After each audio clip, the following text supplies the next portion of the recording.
UDFിൻ്റെയും BJPയുടെയും എതിർപ്പ് കാരണം തടസ്സപ്പെട്ടെങ്കിലും കേരളയിൽ പദ്ധതി വരും കേട്ടോ എന്നുള്ളത് തന്നെയാണ് ഞങ്ങളുടെ നിലപാട്. സർ, പദ്ധതിയുടെ പേരുമായോ സാങ്കേതിക വിദ്യയുമായോ ബന്ധപ്പെട്ട ഒരു പിടിവാശിയും സർക്കാരിനില്ല.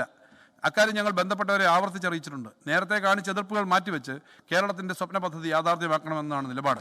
കേന്ദ്രം മുന്നോട്ട് വന്നാൽ സംസ്ഥാന സർക്കാരിൻ്റെ എല്ലാ സഹകരണവും ഉറപ്പാക്കും. സർ, ദീർഘകാല വികസന പരിപ്രേക്ഷ്യം തയ്യാറാക്കുമ്പോൾ നമുക്ക് വേണ്ടത് പൊട്ടക്കടറ്റിലെ തവളയുടെ കാഴ്ചപ്പാടല്ല.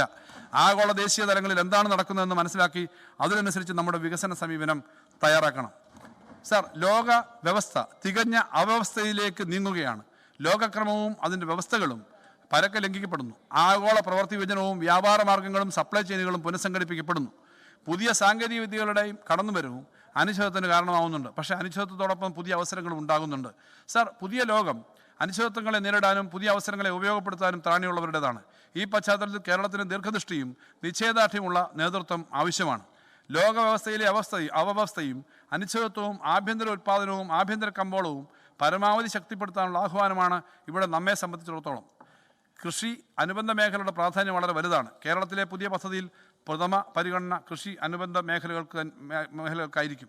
സർ, ആസിയൻ കരാറിൻ്റെയും വന്യജീവികളുടെ ആക്രമണത്തിൻ്റെയും ആഘാതത്തിൽ നിന്നും കാർഷിക മേഖല മുക്തമാകേണ്ടതുണ്ട്. ആസിയൻ കരാറിൻ്റെ ഏറ്റവും രൂക്ഷമായ ആഘാതമുണ്ടായത് റബ്ബർ മേഖലയിലാണ്. അതിനുശേഷം ഇന്നുവരെ റബ്ബർ കൃഷിക്കാർക്ക് ആദായ വില കിട്ടിയിട്ടില്ല. കൃഷിക്കാരും തൊഴിലാളികളും കൃഷി ഉപേക്ഷിച്ചു പോകുന്ന സ്ഥിതിയുണ്ട്. വൈകാതെ ഇത് ഇന്ത്യൻ ടയർ വ്യവസായത്തെയും ബാധിക്കും. റബ്ബർ മേഖലയിലെ അധികാരം കൈയാളുന്ന റബ്ബർ ബോർഡും കേന്ദ്ര വാണിജ്യ വകുപ്പും ടയർ ഉൽപ്പാദകരും റബ്ബറിന് ന്യായവില ഉറപ്പാക്കാൻ ബാധ്യസ്ഥരാണ്. അത് നടന്നില്ലെങ്കിൽ ശക്തവും സമഗ്രവുമായ ബദൽ വികസന പരിപാടി നടപ്പിലാക്കാൻ സംസ്ഥാനം നിർബന്ധിതമാകും. സർ, കേരളത്തെ പോലെ വനത്തെയും വന്യജീവികളെയും സംരക്ഷിച്ച മറ്റൊരു സംസ്ഥാനവുമില്ല. എന്നാൽ അത് ഇപ്പോൾ കേരളത്തിലെ കൃഷിക്കാർക്കും വലിയ ഭീഷണിയായി മാറിയിരിക്കുകയാണ്. ആവർത്തിച്ച് ആവശ്യപ്പെട്ടിട്ടും കേന്ദ്ര സർക്കാർ വനം വന്യജീവി നിയമത്തിൽ ആവശ്യമായ മാറ്റം വരുത്താൻ തയ്യാറല്ല.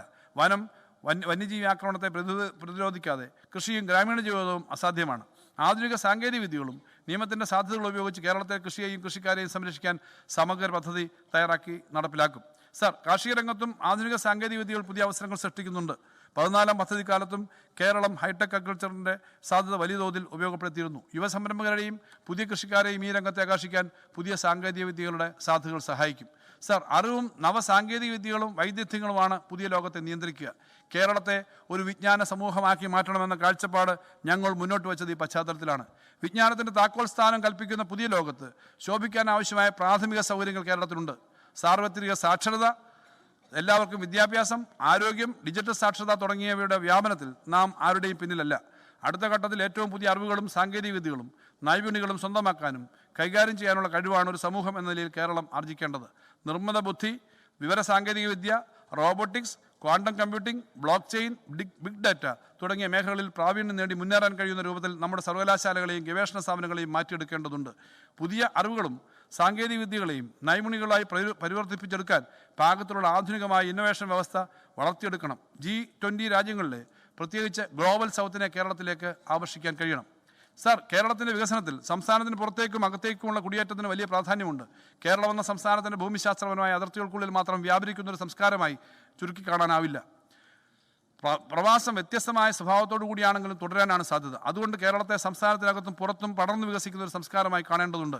മാറിക്കൊണ്ടിരിക്കുന്ന ലോകത്തെ പുതിയ അറിവുകൾ, സാങ്കേതിക വിദ്യകൾ, നൈപുണികൾ, രുചിഭേദങ്ങൾ, ഫാഷനുകൾ തുടങ്ങിയവ കേരളത്തിലേക്ക് എത്തിക്കുന്ന വാതായനങ്ങളായി പ്രവാസികളെ കണ്ടുകൊണ്ടുള്ള വികസന സമീപനം ആവശ്യമാണ്. അതിന് അകത്തുള്ള കേരളവും പുറത്തുള്ള കേരളവുമായിട്ടുള്ള ബന്ധം ഊട്ടി ഉറപ്പിക്കാനാവണം. സർ, അധികാര വികേന്ദ്രീകരണവും ഭരണത്തിൻ്റെ ജനാധിപത്യവൽക്കരണവും കേരളത്തിലെ വികസന തന്ത്രത്തിലെ അവിഭാജ്യ ഘടകമാണ്. സംസ്ഥാനത്തിൻ്റെ വികസനത്തിൽ ഭാവിയിൽ പ്രാദേശിക ഗവൺമെൻറ്റുകൾക്ക് കൂടുതൽ നിർണായകമായ പങ്ക് വഹിക്കാൻ കഴിയും. സർ, കേരള സംസ്ഥാനം അതിവേഗം ഒരു സംയുക്ത നഗരമായി മാറിക്കൊണ്ടിരിക്കുകയാണ്.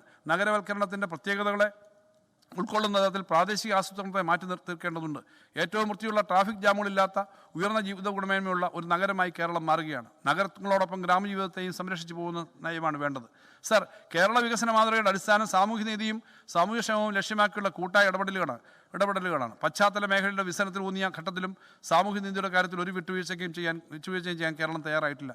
ജീവിതത്തിൻ്റെ പൊതു സൗകര്യങ്ങൾ എല്ലാവർക്കും ലഭ്യമാകുന്ന നയങ്ങളാണ് കേരളം സ്വീകരിച്ചിട്ടുള്ളത്.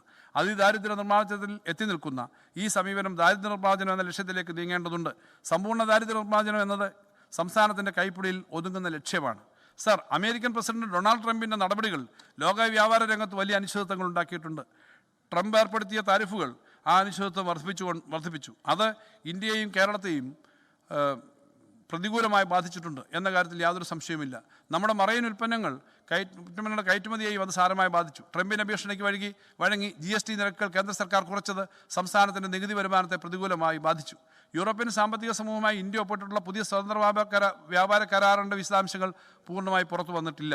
എന്നാൽ നമ്മുടെ ക്ഷീരകർഷകർ ഉൾപ്പെടെയുള്ള വ്യവസായ മേഖലയ്ക്കും ഇതുമൂലം തിരിച്ചടി ഉണ്ടാകുമെന്ന ആശങ്കയും ശക്തമാണ്. ഈ സാഹചര്യം ഉൾപ്പെടെ നേരിടാൻ നമുക്ക് മുൻകൂട്ടി സജ്ജമാകേണ്ടതുണ്ട്. സർ, ലോകം ജനാധിപത്യ ക്രമത്തിൽ നിന്നും പിന്നോട്ടുരുളുന്ന കാഴ്ച ആശങ്ക ഉളവാക്കുന്നതാണ്. ഒരു റിപ്പബ്ലിക്കിൻ്റെ തലവനെ അന്താരാഷ്ട്ര നിയമങ്ങൾ കാറ്റിൽ പറത്തി പ്രസിഡന്റ് മന്ദിരത്തിൽ നിന്നും അറസ്റ്റ് ചെയ്ത് അമേരിക്കയുടെ ജയിലിലടച്ചതുപോലെയുള്ള സംഭവങ്ങൾ കോളനി ഭരണകാലത്ത് പോലും അത്യപൂർവമായിരുന്നു. സർ, ഇത്തരം കാര്യങ്ങൾ നമുക്ക് മുന്നറിയിപ്പാണ്. നാം കേരളീയർ ഒറ്റക്കെട്ടായി സംസ്ഥാനത്തിൻ്റെ താല്പര്യത്തിന് വേണ്ടി മുന്നേറണം. ഐക്യത്തോടെ നാടിൻ്റെ താല്പര്യത്തിന് വേണ്ടി നിന്നാൽ ഏത് പ്രതിസന്ധിയെയും നമുക്ക് നേരിടാം. നമ്മുടെ ചരിത്രം അതാണ് പഠിപ്പിക്കുന്നത്. ഭാവിക്കായി കരുതലോടെ സംസ്ഥാന താല്പര്യം ഉയർത്തിപ്പിടിക്കാം. നമുക്ക് ഭാവിയിലേക്ക് ഒറ്റക്കെട്ടായി മുന്നേറാം. സർ, ഇനി ഞാൻ 2025-26 വർഷത്തെ പുതുക്കിയ എസ്റ്റിമേറ്റുകളുടെയും 2026-27 വർഷത്തെ ബജറ്റ് എസ്റ്റിമേറ്റുകളുടെയും സംക്ഷിപ്ത രൂപം അവതരിപ്പിക്കട്ടെ. സർ, 2025-26 പുതുക്കിയ ബജറ്റ് എസ്റ്റിമേറ്റ്: റവന്യൂ വരവ് 1,37,082.61 കോടി. റവന്യൂ ചെലവ് 1,73,971.80. റവന്യൂ കമ്മി 36,889.19. മൂലധന ചെലവ് 15,632.07. വായ്പകളും മുൻകൂറുകളും തനി 1,428.24. പൊതുക്കടം തനി 49,908.80. പൊതുക്കണക്ക് തനി 4,000. ആകെ കമ്മി 40.71 കോടി. വർഷാരംഭ രൊക്ക ബാക്കി 3,341.74 കോടി. വർഷാന്ത രൊക്ക ബാക്കി 382.45.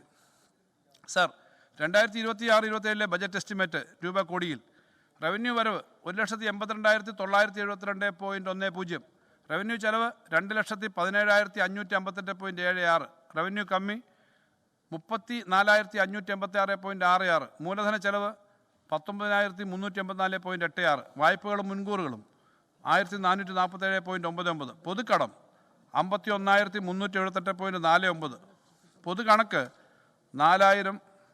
ആകെ കമ്മി 41.01. വർഷാരംഭ രൊക്ക ബാക്കി 382.45. വർഷാന്ത്യ രൊക്ക ബാക്കി 423.46. സർ, ഇപ്പോൾ പ്രഖ്യാപിച്ച അധിക ചെലവ്, ഈ ബഡ്ജറ്റിൽ കൂടി പ്രഖ്യാപിച്ച അധിക ചെലവ് 1,350 കോടി. വർഷാന്ത്യ രൊക്ക ബാക്കി 1,773.46. സർ, 2026-27 ബജറ്റ് സഭയുടെ അംഗീകാരത്തിനായിട്ട് ഞാൻ സമർപ്പിക്കുന്നു.